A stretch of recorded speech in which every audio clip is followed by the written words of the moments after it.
Yo, yo, yo. Welcome to the show. It's another episode of SJHL Insider here in the ICAST Media Studios. I'm your host, Clark Munroe. We got a big show coming for you today. We have 4 games to recap from earlier in the week. We're going to check in on some stat leaders, both skaters and goalies, plus, of course, our face-off forces across the league. I got a couple of transactions to tell you about across the league as well, some roster changes.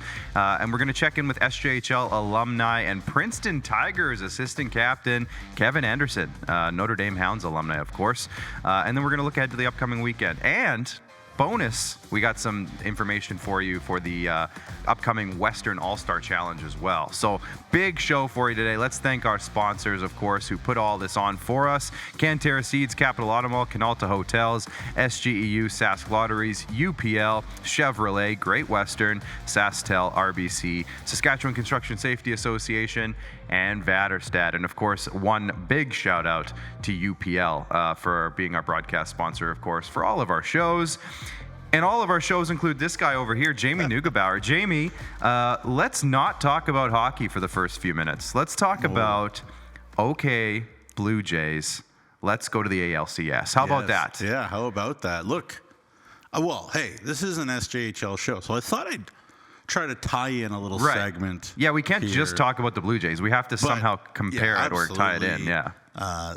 I love to see the ground watered with the tears of Yankee fans. Right. What? Yes. And it was a lot of fun yesterday. It was a lot of fun. Should I go right into my thing, though? Yeah, here? so you prepared something here for players in the SJHL that, well, I'll let you explain it. Sure.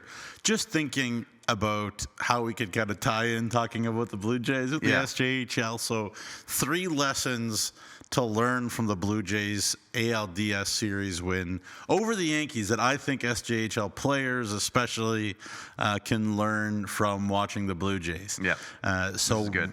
Number 1, leaders, best players, you need to set the emotional tone, not just the physical tone, not just go out there and dominate, but you need to set the tone. Springer, Vladdy, they're the first ones to celebrate with their teammates. You see Vladdy with the jacket. You see Springer, firing up, a guy who's kind of down the order. He's the first one. They work the hardest. They care the most. They look in the mirror first for losses. They deflect outwards for wins. Leaders set the tone. Second, doing it the right way will pay off, and doing it the wrong way won't. I like that. Doing it the right way. Defense, focus, base running, all that stuff paid off for the Blue Jays. It pays off for SJHL players. Definitely. You're a developing player. You're not an NHLer. Do things the right way. Learn, understand we need to be below the puck on the defensive side of the puck instead of cheating for offense. Understand, how to block a shot properly. Make sure you finish your checks for 60 minutes. It will pay off. Yep. Cheating, leaking, that kind of thing. Maybe you get a point, maybe you get 2. But in the long run, it doesn't grow you as a human being. So that's 2, is doing things the right way. Yeah. And 3 is yesterday is only as relevant as you let it. And so you can't 100% turn the page, I don't think, because you need to learn from it, and we're human. And also, no matter what, yesterday wasn't perfect, but you need to practice, and it takes practice. Turning the page from a bad shift or a bad game the right way. We saw Louis Varland have a really, really rough game in Game 3, gave up the tying home run to Judge, gave up the winning home run. But then the next day, what did he do? He came out, he started for the Blue Jays, and he lit it up, and he was better, did a great job. Yeah. You cannot let yesterday rule your today. The Jays did that in Game 4 to a T. The bullpen was great. Everybody was talking about how bad the bullpen was. Who cares? Who cares if people think you're this or that, or if, we have you in the power rankings, or, we said something on a show about you that you didn't like. Who cares? Go out and show, that we were wrong if we were a little bit negative. And if he was positive, go out and prove us right and keep on keeping on. Don't let yesterday dictate your today. So yesterday's only as relevant as you let it. Yes, we are sure about that. So those are my 3 things that the SJHL players can learn from. And at the end of the day, Neugsie, I think we can all agree. Yeah. The Yankees lose. Yankees lose. All right, let's talk about some hockey here. Yeah. It's time. Let's bring it in now. The hat trick. There's 4 games, Neugsie, Tuesday and Wednesday. So let's have a look at the score recaps brought to you the Sask Lotteries look back, by the way. Sask Lotteries, shout out to them. But it's the Elk Ridge Scorecard. It's a new sponsorship.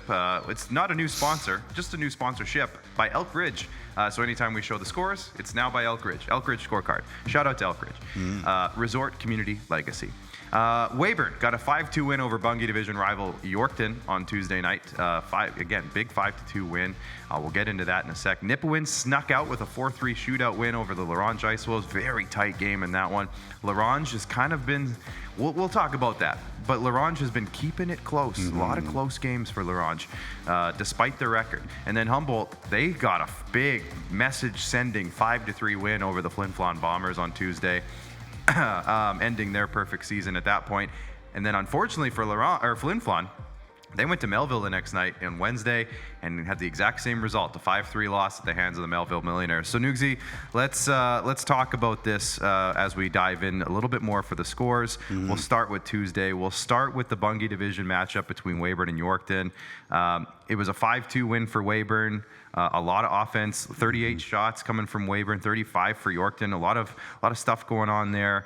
But at the end of the day, Weyburn I'm going to say they sent a bit of a message here to the rest of the division, but also the rest of the league, because Yorkton was coming off a couple of big wins themselves coming into this night. And Weyburn said, don't care. Like you said, they were like, you know what? We're only going to make it as relevant as we want it to be. Don't care. They shut them down. What do you think about that game on Tuesday? Well, first of all, the sample sizes are still small. So making definitive statements on anybody right now, I still find difficult, even though that's what people tune in for. But anyways, the Yorkton Terrier, or the Weyburn Red Wings part of me, have been very, very good on the road this year. 4-1 is their record on the road. Their only loss came in Humboldt when Charlie Tritch shut them down early in the year. But they're +7 goal differential on the road, Weyburn. They're -2 at home. Goal differential. So not that Weyburn's been bad at home. When I went to see them play Estevan in Weyburn, they took the foot off the gas, let the Bruins back in. I think that was a game maybe they can learn from. But their power play has been cooking. They lost Chakrabarty, they lost Maharaj, they lost DK. So it doesn't look the same, but so effective, right? And a big piece of that is Mr. Lucas Schmid is a new man offensively. Honestly. On fire, right? This guy. Seven in his last 3. So he's been really good. They have a 30.8% power play on the road this year, Weyburn. 18.8% at home, but 30% on the road. And so, hey, and one for five on Tuesday, Neugsie. And what did we say was the threshold for a playoff team? 20%. That's 20%. Right. That's what math. I say. That's right. So that's what I have to say. This Weyburn team. One of the questions that we had previewing them was how much would they learn? How much would they take from the finals last year? And they're not putting 60 minutes yet, but when they're great. Their best 20 minutes are maybe the best 20 minutes in the league right now. The Weyburn Red Wings. So. Kudos to them doing good job. And Yorkton, obviously, coming off those 2 big wins for Humboldt, just a tough way to, at home. I'm sure the home crowd was really excited after the big weekend, and then this happened. And, again, it's really, really early. They've only played 5 or 6 games here, so not overly concerned. I still think there's a ton of positives in Yorkton. So you can't turn the puck over. They did that. They've been doing that a lot. I think, again, they've kind of really spread out the schedule, Yorkton, so they just doesn't seem like they can get into a real rhythm. So I'm sure that'll rectify itself as they play more. Last thing I'll say, too, is, I know this is recorded on Thursday, the October the 9th. It's in the afternoon, but Doug Gilmore night in Weyburn tonight, little cocktail dinner thing in Weyburn with Dwight McMillan as well. But Dougie G, love Dougie G. Love that guy. $140 per person, $1,100 for a table. Go out, go check on Weyburn social media for more details. Yeah, it's going to be a great night there. Let's move on here, Neugsie, to the Nipawin Hawks getting a shootout victory over the Larange Ice Wolves. We talked about Larange, just how many close games they've been in. We got a little highlight pack here for you if you're watching on YouTube. Definitely a very, very close game. One guy who's really coming together, or coming out, I guess, a little coming out party for Evan Cook. He's got a couple of goals in this game. But at the end of the day, Nipawin just had a little bit more on this night, but it was a great game, really, honestly, Neugsie, between these two northern teams. Well, it was Evan Cook's only game of the year so far. Yeah, coming out party. That's what I meant. That's what I meant by that. Yeah, I mean, He was good at Yale Prep and the SJHL last year as well. He's really skilled. I mean, obviously, take a quick step back. We got to talk about the Western All-Star, challenge at some point. But I mean, how many good 07s are there in the league right now? I feel like 3/4 of the league are 2007 birth years. It's a young league, yeah. It's great this year. Younger. It's good to see. And so obviously Cook and obviously Gardapi on the other end for L'Orange is having a great, for L'Orange as well is having a great year. But again, you mentioned it, L'Orange last 6 in a row by 1 or 2 goals. Yeah. All their games that aren't against the Flin Flon Bombers basically have been by 1 or 2 goals. 4 of their last 5 games have been overtime games. They had that back-to-back against Estevan as well. So they're getting battle tested. But the last thing I'll say is Kevin Kaminsky keeps proving that it doesn't matter how deep or experienced your roster is. They can compete. They can work. They can take care of what they can take care of. Mm-hmm. Sprinkle in some skill, but there's a movement happening in L'Orange right now if these kids keep following what Kevin Kaminsky is preaching. And certainly, for Nipawin's perspective, just find a way to win. They keep finding ways to win. It's not always pretty, but it might get pretty later because they got lots of talent. We know that. Another shootout winner for Eric Hoynes. Very nice one, too. The Nipawin Hawks win, but there's something going on with L'Orange. Yeah, build the foundation, build the culture. It's coming. There's a lot of new faces in L'Orange, but they're playing the right way, like you said. They're a hard team to play against. And I just wanted to give a big shout out to Riley Ziesel, the goaltender there for L'Orange. If you saw in the highlight pack there in overtime, 2 breakaways that he stopped. So a huge reason they even got to the shootout. Of course, obviously not. Just came up a little bit short. But and getting Zane Normand back for Zane them is Normand huge coming too, back is big, absolutely. But big shout out to the Nipawin Hawks for getting that win on Tuesday night, Neugsie. And then we'll move on to the third game Tuesday night, which of course was that big Humboldt Flin Flon matchup that everyone was looking forward to. Flin Flon came into this one undefeated. I think at the time Humboldt was 5-3 coming into the game.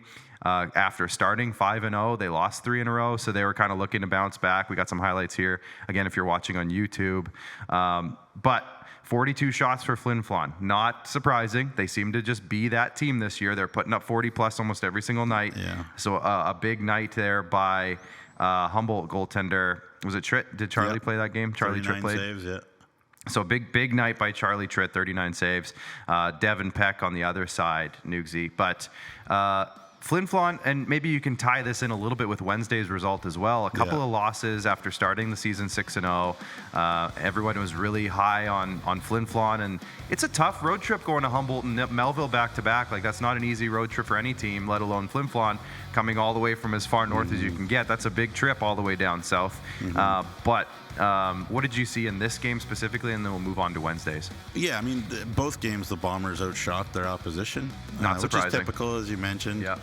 There's a really big logjam on Flin Flon's decor. They have a lot of kids sitting around, playing, coming in, coming out, and haven't really seen that connectivity from them that we're used to. Maybe it's as a result of sort of the unpredictability of ice time, but of course Mike Reagan needs to, he's trying to figure out who his best 6 guys are. Obviously you got, Fauchon in there, he's their best, but after that, who knows? So it's an interesting logjam back there. I think the sea legs or the bus legs maybe got to them on both nights. Did they travel by boat? Sea legs? Well, the first period against Humboldt was maybe their only really good period, I would say, of the whole road trip, of the whole 6 periods. And Mike was really happy with their first period, and Humboldt not so happy after that. And again, the thing about Humboldt is they don't need many chances. They have some of the more clinical guys. Obviously, it starts with Jacob Streetsy. He scored again. And they will grind you. They'll wait. Tritt is as good as it gets in this league. They got a very steady decor. You know what? You give Humboldt chances. And Flin Flon gave Humboldt and Melville chances, gave them away, those 2 games. So you're asking for trouble when you're, not sharp in this league, and Flin Flon was really far from sharp both nights. Sure, and shout out to Tyrone Sobry. Getting 2 goals on Tuesday night, so that's a nice kind of breakout game for him after he came back from the WHL. Tice Penrod's having a really nice season so far too. He had a couple assists. Yeah, another 07. I don't keep know your how eye they're going to open. pick between the 07s, like you'd think 08s, even on 09, like has maybe a bit of an advantage for getting into the SJ, like to the challenge, but you got to have a bunch of 07s too, obviously. Yeah. And how are you going to pick through a bunch of these guys? It's a good, solid crop this year. Yeah, it's exciting. Tough. Up front, especially. Yeah, so we'll get to that in a minute because we're going to talk about that a little bit more shortly. But let's move on to Wednesday night's game. So again, it's kind of the similar storyline because literally it was the exact same score, 5-3 again against Melville on Wednesday night, Neugsie. And did you say you were at that game? I was. You were at that game. So what did you see in person? I guess now that you were there, what did you see? Yeah, it was sluggish. I think, Doug Johnson teams, this 5-man swarm all over the ice, caused Flin Flon trouble, moving the puck, made turnovers happen, especially as the second and third period went on. The territorial advantage went into Flin Flon's way. I think Flin Flon outshot them pretty heavily in the second and third period. But, I think in net there, Noah Sinagowitz maybe is a solution for Melville. He was really good, especially down low. You got to get the puck up on him, it looks like, but down low he's really, really solid. Again, I just think that Flin Flon didn't play very well. But how many times have you watched a Melville game and felt like the other team just didn't play well? Because Doug Johnson's team, they just pressure you, get you to make mistakes. And then they got, some timely goals.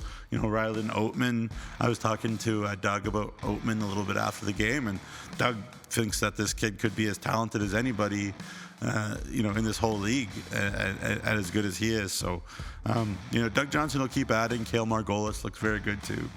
And this Melville team is just buying into what Doug is preaching, and that's kind of low instance, low turnover, low mistake, hard to play against stuff. Talk about it every year. Yeah. Maybe every week with Melville. Yeah.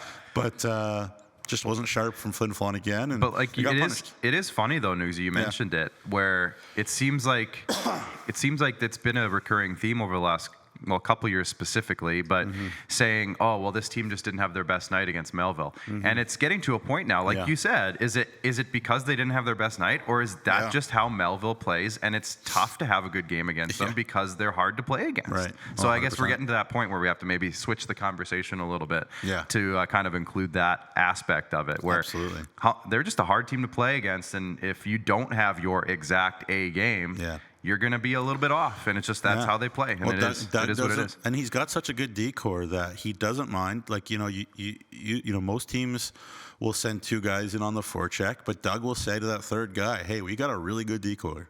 Like, we got Boston Harkness and Wesley Golden and the A-team back there. Like, you go for the third forward and you want to swarm in a situation that looks like a 50-50, a bobbled puck. Like, they go.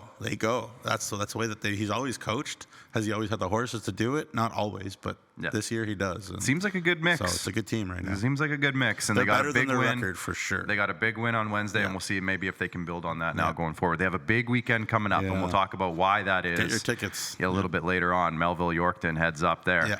Let's have a look now for topic number 2 of the hat trick at some scoring leaders. So let's have a look at the skating leaders to start it off with. We'll start with obviously Rylan Williams having an amazing season so far. You can see the numbers there. Jacob Streetsy, a goal a game, not a point a game, a goal a game. 9 goals in 9 games so far for Jacob Streetsy. Boston Harkness, you just talked about Melville's defensive group. Boston Harkness is tied for 3rd in league scoring right now. And again, he just got away from me in the fantasy draft. He just got away from me. But that's okay. Good pick by Benny Walchuk there. Wyatt Stinton having a great year for Flin Flon, kind of being that kind of driving force, that stabilizing force for them up the middle.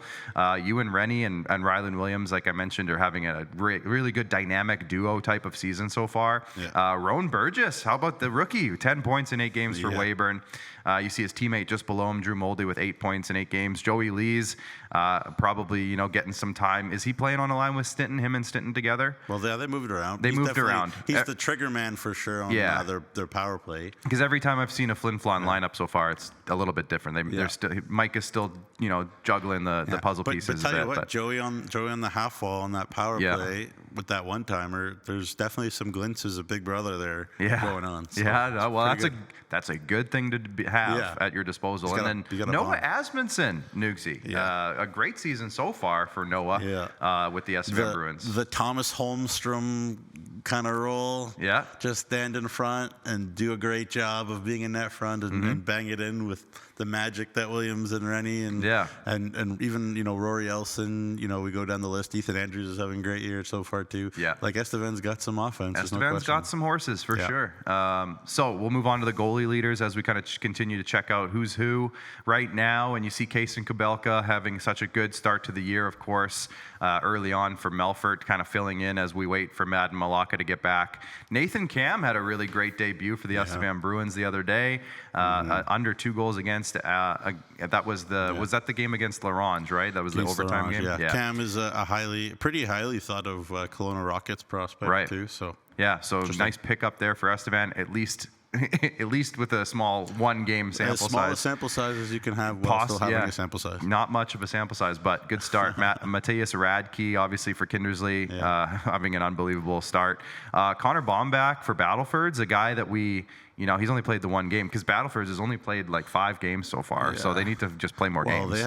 They have 3 goalies now. Yeah, exactly. Serpa and Bass. You see Serpa at the bottom there, and like you said, Steel Bass or Steel Base. Bass, yeah. I think it's Bass. It's Bass. And anyways, you see a lot of names there. The one name I'm going to really point out, 2 names I'm going to point out. Charlie Tritt of this group, in terms of, I would say he's probably the most quote-unquote qualified goalie for this group, because you see a lot of guys with 1 game in here. So it's tough at this time of the year to really separate who's who.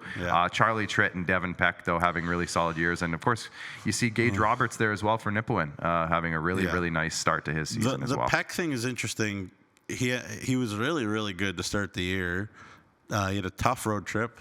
As most of the Bombers did. Right. And one thing I know, and I love Mike Reagan, he is not the most patient guy when it comes to his goalies. So we'll see. I'm sure Devin Peck he's shown that he's got lots of talent, but we'll see what happens moving forward, because Mike does not wait around. Right. Yeah, exactly. I'm going to hand over the mic to you here, Neugsie. It's time for the face-off forces. Let's check out the face-off leaders so far this season. And no surprise, Lucas Schmidt continues to dominate. Yeah, obviously, Lucas, again, offensively, he was always good, and we thought of him kind of as a defensive guy, 2-way centerman. Last year, he's lighting it up offensively as well as winning every face-off. And, it was interesting, the first couple of weeks we did this face-off thing, there was, a couple names that were kind of interesting, kind of down rosters a little bit. But I mean, some of the cream are rising to the top here. Obviously, Rennie and Campbell there. But Dawson Butler, he's been pretty impressive, and a rookie for L'Orange as well. They got a whole stable full of these 07s and 06s that are young, and Riley Rich Holden, of course, for Warman, as they need someone to win the faceoff. But Riley's done a nice job adjusting from being a winger mostly for Notre Dame last year, and him and Cam Sarna, down the middle for Warman, are winning a lot of draws. So Warman's played really well. I know they only lost 1 game, but tons of compliments from coaches that have faced the Wolverines so far this year. So it's good to see. Yeah.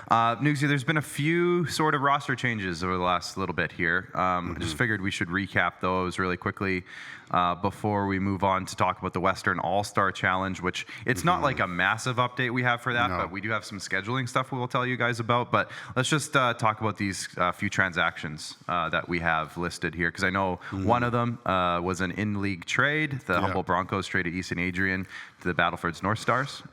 So picking up a 20-year-old defenseman in Battlefords, I don't think it'll hurt. Well, he played U18 there as well. Right. So. Okay, there you go. So there's a bit of a connection there. Definitely a guy with a lot of skill. Just I think he needs to find the right spot. He's from Dalmany, so not too far away from. Well, it's closer to Warman technically, but not too far away from Battlefords either. So so there's obviously lots of familiarity to the rink and the community, and then and Warman added Dylan Hebert from the Bonnyville Pontiacs. I believe the Pontiacs released him, so I don't think it was a trade per se. So they just kind of picked him up. But a 20-year-old, I think Brett Pilkington wanted a little bit of experience on that team. He was feeling a little bit young, I think. Sure. Yeah. So, Hebert definitely has AJHL experience. And Bonnyville seems to be, unloading a lot of kids. So, we'll see how Hebert is. Yeah. Anything else on that, or should we move on to the Western All-Star Challenge? No, we can move on. Yeah, there's some guys were traded away from the league, but we don't tend to focus too hard on that. Yeah. So. Definitely. There was, I think, 2 or 3 guys that were traded out, but you can check that out over on SJHL.ca if you want to find some more information there. Let's talk about the Western All-Star Challenge. We have a graphic here. We have a new sort of update for you here, just on terms of what the schedule is going to look like for that 3-day event. So, Neugsie, what do we know now? Yeah, so, well, as you can see on your screen there, that's the schedule for the Western All-Star Challenge. I know Hockey Canada has been working hard at finalizing their coaching staff for Canada West in general, and so that'll obviously dictate the coaches of this event, which I don't think I'm at liberty right now to say who it is, but that's okay.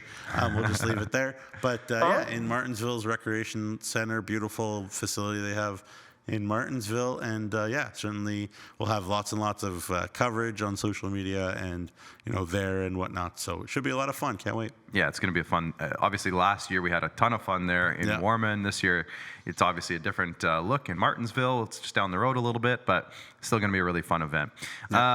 If you're ready, Neugsie, I think we won't keep our guest waiting any longer, because I believe we have him in and ready to roll. So it's time for our Success Starts Here alumni interview segment. And today we're going to be joined by former Notre Dame Hound forward and now assistant captain of the Princeton Tigers in NCAA Division I, Kevin Anderson. Kevin, welcome to the show. Thanks for joining us today. Thanks for having me. So, Kevin, you're going into your 4th year at Princeton now. You've had a few years to get acclimated to that Ivy League school. But I just immediately, when I heard about that you're going to be joining us today, I thought I would ask you this. Do you remember going for your first visit at Princeton? Was there a bit of a culture shock there? I mean, it's a pretty historic school. It's got to be pretty cool to kind of be within that realm of where everybody, some pretty famous people have gone there. I mean, yeah, it's a crazy change of pace from Saskatchewan. I think, obviously, I spent my whole life there, and then first time stepping onto campus, just everyone's buzzing around, and you can tell that there's just kind of a different energy here. So it's definitely really cool to be a part of, and I'm thankful every day for being here. Well, now you're in your 4th year there, so obviously you've been, that Tiger culture is now something you've been a part of for 4 years, and the big news is obviously you recently got named as part of the leadership group. So when you found out, how cool was that to be named for your senior year as an assistant captain? Yeah, I mean, really cool. I kind of don't really have the words for it. I think it's a huge honor, and it's just really cool kind of starting right as a freshman, kind of coming in and learning the ropes, and now somehow I'm a senior. It's really flying by, but I'm really excited to kind of take on the new challenge of leading, and hopefully leading to some more wins for us this year and a championship for Princeton. Yeah, Kevin, I'll step in here. I think this is probably the first time I've ever asked you a question in a media No, obviously. It's like, hold on, wait, what? Obviously, I've known Kevin for many, many years, so I'm obviously exactly. joking. Thanks, Bryce. Kevin, obviously, the 21-22 season was kind of your only full season. I know you were, there for the COVID year, but that was kind of bizarre for everybody. But obviously, 21-22, you were an 18-year-old captain in the SJHL. What kind of lessons maybe that you took from that year, just in terms of leadership? We'll get to on ice in a second, but in terms of leadership, in terms of wearing a letter and what that means, that you kind of hope to take into this year. Yeah, I think it's definitely a good experience doing that in junior. I think you learn a lot, kind of just about like being with the guys. There's a lot more about being a leader than it kind of meets the eye, and I think every leader kind of has a different style too. I'm not too vocal. But I like to just try to lead by example and show the guys kind of what needs to get done. And I kind of pride myself on that. So there's definitely a couple more vocal guys in the room, and they're wearing letters too on Princeton right now. But I'm just trying to do my part and make sure kind of set the standard and keep pushing that. And I think that's a big thing that I learned at Notre Dame from my 5 years there, is that, it's the stuff that you do when no one's watching that really adds up and builds a team and take it to the next level. So I'm just trying to do that every day and, hopefully inspire some of the younger guys to do the same. For sure. And, you obviously I could ask you a million questions, and I have before, and I will again. But, one thing I wanted to, piggyback off there. I'll stop making that joke. One thing I want to piggyback off there is, obviously I remember, how much a young Will Dawson kind of learned from you and followed you around a little bit. And now he's, doing well at Air Force D1. In terms of, advice for, captains and even older guys in the SJHL now, the importance of taking younger guys under your wing and saying, come to the gym with me, come, do what I'm doing, and, maybe that'll help you be where I am. How much of that, do you kind of cherish and think about too? Yeah, I mean, a big part of that is, again, pulling guys along. That's something that our coach has been really big on here at Princeton too. But I think back at Notre Dame, Brett was huge on that, just kind of pulling a guy. I think it kind of works both ways, as far as advice goes. With Will and a couple of the other younger guys on that team, I was a young guy on that team, I guess, but pulling guys along, it kind of keeps you accountable too. And I think it kind of goes both ways. And again, that kind of stuff just builds the camaraderie, builds the team a little bit more every day. And those little victories you get from kind of grinding with one of the guys or pushing them along, I think that's really the stuff that kind of leads to overall success with the team. So you mentioned that your playing style is a little bit quieter in terms of your leadership. What maybe aspects of that did you learn during your time in the SJHL? And I guess to build on that, how much did the SJHL prepare you for this level? Obviously, you were one of the more successful players. You did obviously have to deal with the COVID years, of course, as well. But one of the more successful players in the full year that you had. How did that prepare you for Princeton and Division I hockey? Yeah, I think obviously the D1 is a big jump from any league, but I think a big part that I'm thankful for the SJ for is that it's a very physical league. So you kind of, and I mean in the ECAC where we play really hard, so I'm definitely thankful for that.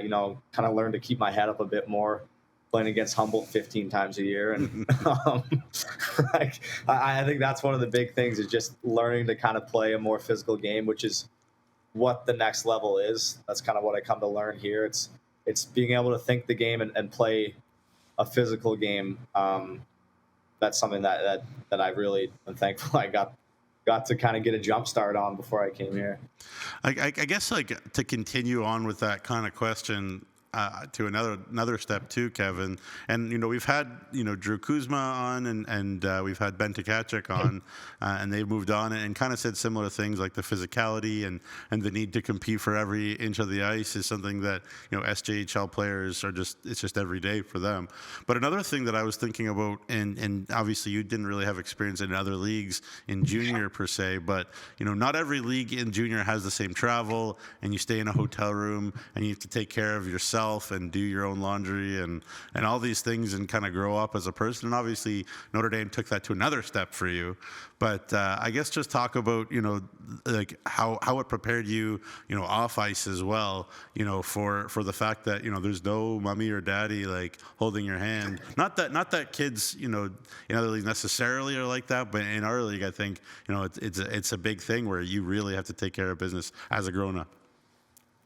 Yeah, I think you really got to grow up fast, and definitely makes me appreciate a lot of the finer things now, like having an equipment manager and all the kind of stuff that comes with. I mean, playing at the D1 level is awesome, but I think it's really cool, and I don't really know. I don't have a ton of words for that. It's just the SJ really turns you into a man, I think, and some of this you just got to struggle and emerge, kind of tying back into the whole Notre Dame theme. Sometimes where your skate lace breaks mid game and you don't have one, you just got to figure it out and stuff like that. So I think it definitely makes you a little bit more immune to adversity. It's a good experience. So let's talk about Princeton now. Again, we talked about the culture shock of just the campus and being around that energy there at a school like that in the Ivy League. Talk to us about give us a little sales pitch for Princeton, just in terms of maybe the facilities or the behind the scenes stuff. What kind of stuff do they got going on in the locker room? All those types of things. Yeah, I mean, we always like to say it's the best of both worlds. I mean, we're obviously playing D1 hockey, but we're also at one of the best schools in the world. So that's kind of the big selling point. And I think school's always been important for me, but obviously hockey is the number one priority. And there's no better place to do it than here. I mean, we got a really nice gym. We got, I mean, all the facilities. That's kind of a standard. But there's just nothing better than getting to compete every day on the ice, and then also in the classroom, you're learning with some of the smartest people in the world. Every day I go to class and meet someone, and I'm just blown away. I can't believe I'm here. Tell us about your class load. Like, what kind of classes are you in now going into your senior year at Princeton? Like, what are you majoring in and all that kind of stuff? Yeah, I'm majoring in economics, and then I'm doing a minor in finance. So I think my first 3 years, I really had to grind in school. It was pretty tough, to be honest, but now I'm finally starting to see the light at the end of the tunnel. My senior year, I've been able to mix in some naps during the day and kind of relax a bit. But yeah, it's a lot of fun. I mean, like I said, sometimes the school gets tough, but you go to class and you see some of these people here and you're just blown away. Like I said, every day I'm here. I can't believe I'm here. For sure. Thank you again so much for your time, Kevin, as always. I know obviously talking to you the last couple of years, everybody thinks kind of like hockey and life is just this linear thing where you're a rookie and then you learn the ropes and then you just keep getting more and more and more ice time and more power play and more of this and that. And that's not how it actually works at all. It is just like people get hurt and things you can't control and coaching changes and whatever. Like, what advice would you kind of give freshmen? Would you give the first years, the rookies, for you guys? And what advice maybe would you even take that another step forward to, especially kind of like 20-year-olds and guys who are about to be done junior hockey, this year, in terms of being ready for dealing with the fact that it's not linear and that it may not always go perfect? How do you kind of stick through that?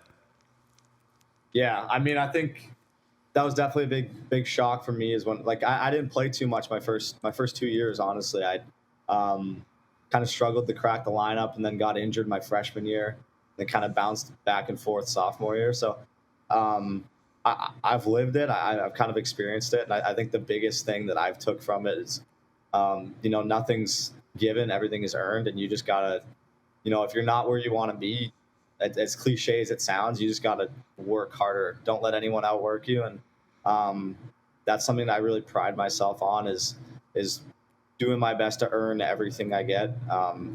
And so coming in as a freshman, I think there's always that stigma that you got to do your time. But I think the biggest thing that coaches look for, and even teammates around you look for, is just they want to see someone that's working hard, that won't be outworked. And that's how you kind of climb. And yeah, that's how you honestly are a good teammate in general. It's not always about where you are in the lineup. It's about doing what you can to benefit the team the most. So whether you're on the fourth line or you're first, there's always something you can be doing to push the guys. And that's kind of the biggest thing I've learned. For sure. And then, just the last question for you then, Kevin. Again, really appreciate your time. Do you have a welcome to D1, welcome to NCAA hockey kind of moment where maybe somebody hit you and you're like, what was that? Or somebody just outskilled around you or something. You're like, what just happened? Do you have a moment or two like that? Oh yeah. My first career game playing at Harvard, this is when they had Sean Farrell and Matt Coronado and Alex Aferrier on the same line. Wow. My first shift of college hockey, I played against them. Must have been a mismatch. I was on the fourth line, and they were anyways, I didn't touch the puck once, literally just skated around in circles in the D zone for a minute and got off the bench and just kind of took a breath. I was like, holy smokes, there's levels to this. Did they score? Yeah, that was crazy. Nope, they didn't score. I think they got probably 7 shots. You did your job, Kev. You did your job. And I mean, obviously, yeah, that was kind of a welcome to D1. All 3 of those guys are doing pretty well right now. So hey, before the season was over back in 2022, I was trying to get you to practice your Jersey accent. I don't remember that because I wanted you to fit in. But have you worked on your Jersey accent? No, I don't got much. If Come anything, I've got on, more into my Kevin. Sask accent. I'm embracing my Saskatchewan. Well, I was say basically A all only the time. talking to you like a Jersey guy for like a week there at the end of the year last year. No, keep the Sask stuff going. We like that. Kevin, Gotta represent. appreciate your time here today. I'll let you get back because I know there's lots going on for you. But good luck this season, obviously with the Tigers in your senior year, and have a lot of fun. And we'll chat with you again down the road. Awesome. Thank you, guys. Miss you, Have a buddy. good one. There we go. Kevin Anderson, of course, Notre Dame Hounds, great. We'll call him that, maybe. Yeah. Princeton Tigers, senior. So pretty cool stuff there for Kevin. Neugsie, obviously we got a big weekend coming up here, so why don't we go ahead and look ahead now to Friday's schedule, as we got 5 big games on Friday, and we talked a little bit about a couple of them earlier in the show here today, but Nipawin's going to be in Warman to take on the Wolverines. Melfort in Weyburn, of course, that's a big rematch of last year's Cantera Seeds Cup final. The Highway 10 rivalry is going down. Melville at Yorkton, of course, that's a home-and-home series, so they play again on Saturday. Humboldt and Battleford's a big Nutrient Division rivalry there, and then Larange at Kindersley, and that's going to be a first of 2 games in Kindersley. We'll have a look at Saturday now. As we roll, Melfort is going to be heading down the highway to Estevan for Saturday's game. Yorkton and Melville swap venues for their Highway 10 rivalry. Battleford's Humboldt swap venues for their Nutrient Division rivalry. And then Larange remains in Kindersley. So 9 games this weekend, Neugsie. Anyone you're really looking forward to specifically? The nice part is there's no Sunday game, and I know that's game 1 of the ALCS, so we don't have to worry about conflicting schedules there. Yeah. But any game or anything you're looking forward to this weekend specifically?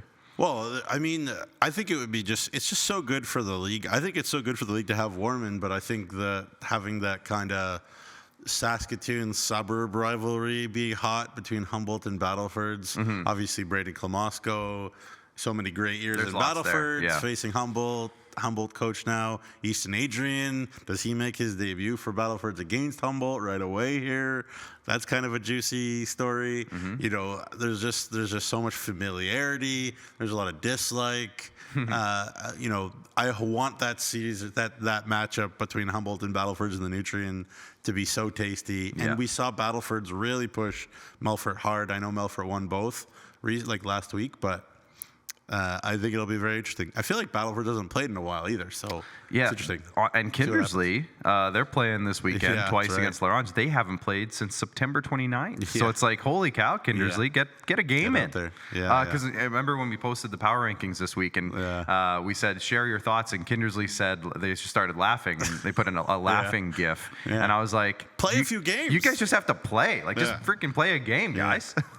Do it. Don't get mad at us. Anyways, we're having fun, of course. But some great games, of course. The one I think I'll keep my eye on is, of course, the Cantera Seeds Cup rematch of Melfort and Weyburn on Friday night. That's going to be a fun one.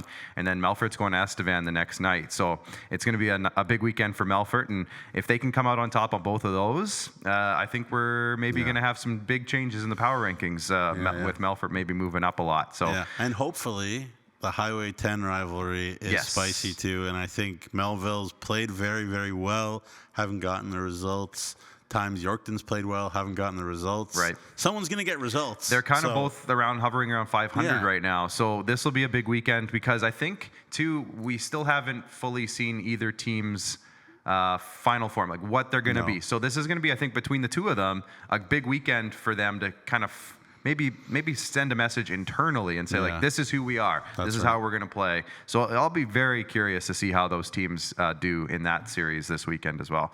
It's a good point. Final thoughts for you, Neugsie, before we head out? It's the end of the show. Let's go Blue Jays. Let's go Blue Jays. Absolutely. It's going to be a fun one. Boys. Who's your game 1 starter on Sunday, Neugsie? I think they just roll Kevin Gossman. Kevin Gossman. I agree. Yeah. Let him cook. We got to give a quick shout out to our sponsors one more time before we go. So shout out to Cantera Seeds, Canalta Hotels, Capital Automotive Group, SGEU, Sask Lotteries, UPL, of course, our sponsor for all of our broadcastings and shows. Chevrolet, Great Western Sastel, RBC, Saskatchewan Construction Safety Association, and Vaderstad. And then make sure you follow us on all of our social media channels and get your Flow Hockey subscription as well. It's a great time of year to get it because you get to watch every single SJHL game. And more. There's more stuff on there too if you get a subscription. So make sure you check it out. But follow us on Facebook, I see. Did we get a new bar? This is different. Hello, new bar. Because it says watch on Flow Hockey over here, and Flow Hockey used to be over here.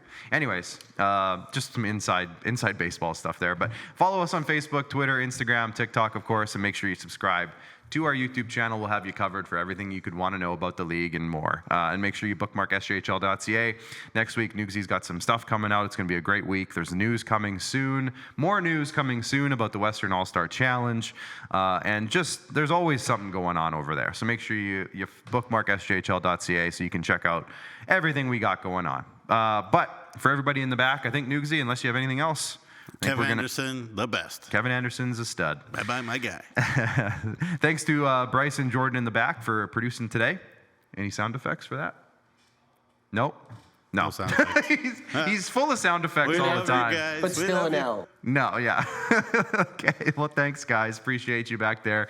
And I'm actually heading out of town, out of the country, technically, tomorrow. So Neugsie's going to hold you down next week. There's no SJHL Weekly on Monday. It's a holiday. It's Thanksgiving. Yeah, happy Thanksgiving. So happy Thanksgiving to everybody. And then Neugsie will be back on Thursday with another edition of SJHL Insider.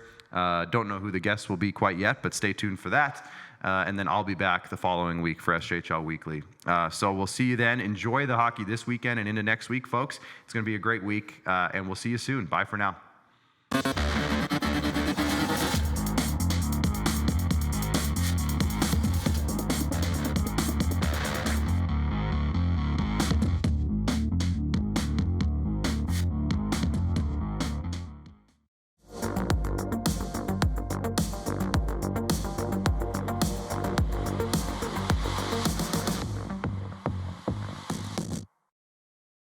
Good effort, but still an L.